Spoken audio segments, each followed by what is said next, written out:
In the fall of 2015, I went to study abroad in London. Throughout my life, I've been fortunate enough to travel to places like Europe, as well as Central and South America, but I'd never been to Africa before. So being set up in London allowed an opportunity to arise, where I could fly down to somewhere like Morocco in no time and for less money than if I traveled from the States. So Jackson, Emily, and I booked one last trip before our studies abroad ended, and this was part of my experience. I always find it fun to fly into a new city at night. It adds a level of mystery, and it allows you to discover things about this place you would not have seen until daylight came around. In this case, it was a little bit sketchier, being on a new continent in the late hours of the night in a part of town that admittedly was not the best, but was providing us with a little bit of culture shock. Our taxi would only bring us this far. The rest would be on foot. At least it was a full moon that night. The Riad Zamzam was tucked away, hidden between dilapidated buildings. A riad, in Morocco, is a large traditional house built around a central courtyard, often converted into a hotel. This would be our home for the weekend. Day one, we'd be exploring the interior of Marrakesh, strictly city affairs. The major religion in Morocco is Islam, so there was an abundance of mosques that decorated the city. Our guide for the first day was Latif, a family man and an extremely wise individual who knew Marrakesh like the back of his hand. He first brought us to the Bahia Palace, the name meaning brilliance. I learned that Moroccan design never featured people or faces because that was thought to be vain. Instead, it was usually a kind of mosaic tile, kind of geometric design. Our next stop was the Sadian Tombs. It was a mausoleum that featured much of the same architecture, but also housed the bodies of Moroccan royalty. Before we grabbed lunch, we took a wonderful little detour into a co-op that employed widows to craft these spectacular rugs. At first, we thought the display was just hospitality, but then we realized they were really trying to get our business. Emily ended up purchasing one, and I don't blame her. They're one of a kind. Eventually, we set out to find some food, weaving through the open-air marketplaces. We landed on a place in the el-Fnaa, one of the most famous squares in Africa.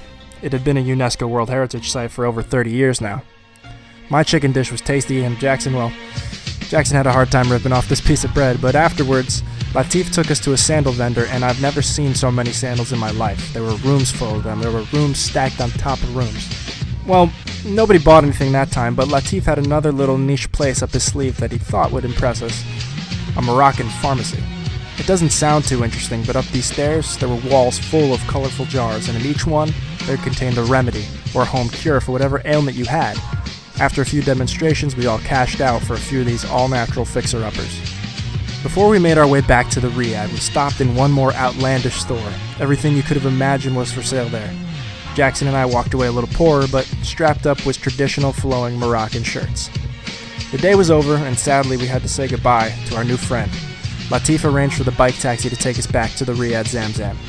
We were going to go watch the sunset on the roof and listen to the prayer call.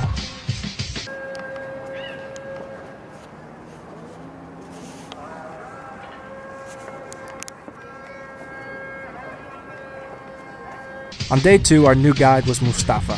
He would lead us on an adventure into the Atlas Mountains, which is a mountain range that separates the Atlantic and Mediterranean coastline from the Sahara Desert.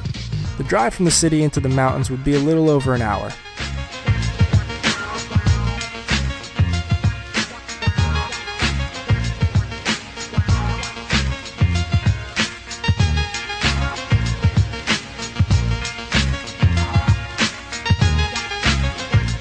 Eventually, we found a place nestled in the mountains to grab some food.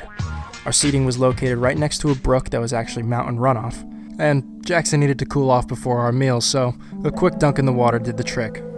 Once our meal was complete, we soaked in the sights of the valley before we headed off back to the city. Our trip to Morocco, like all the others we took, was just for 2 or 3 days. To have the opportunity to travel freely into other countries, experiencing their customs, eating their food, interacting with their people, it was above all else a humanizing experience.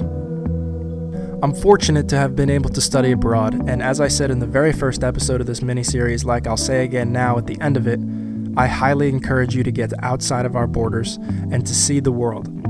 In light of recent global events involving terrorism, one of the things these guys want is us to live in fear of our neighbor, whether that be domestically or internationally. I refuse to live a life in fear, and that conscious decision was brought on in part by going to foreign nations and understanding that there are good human beings all over the world, and also realizing that we share it. Thus concludes Part 5.